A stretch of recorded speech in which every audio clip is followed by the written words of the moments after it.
இந்த வழக்கு நடந்துகிட்டு இருக்கும்போது சார்லி சாப்ளினுடைய அடுத்த படத்தில் நடிக்க வாய்ப்பு கேட்டு வந்த ஊனா ஓனில் அப்படிங்கிற 18 வயது பெண்ணை சாப்ளின் 4வதா திருமணம் செஞ்சுக்கிட்டாரு.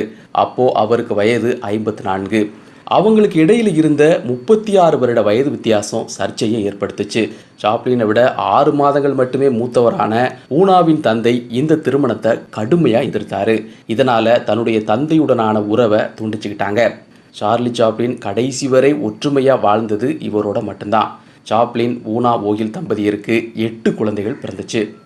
அமெரிக்க உளவுத்துறையினுடைய தொடர் எதிர்ப்பால சாப்ளின் மனம் நொந்து போனாரு. அவரை நாடு கடத்தணும் அப்படின்னு அவருக்கு எதிராக குரல்கள் ஒலிச்சுது. தன்னுடைய அடுத்த படத்தினுடைய முதல் காட்சியை வெளியிட லண்டனுக்கு புறப்பட்டார் சாப்ளின். அவர் மீண்டும் அமெரிக்காவுக்கு திரும்புவதற்கான பெர்மிட்டை அரசு ரத்து பண்ணுச்சு. பெர்மிட் வேணும் அப்படின்னா விசாரணையை சந்திக்கணும் அப்படின்னு நிபந்தனை விதிக்கப்பட்டுச்சு. சாப்ளின் மீண்டும் அமெரிக்காவுக்கு திரும்ப மாட்டேன்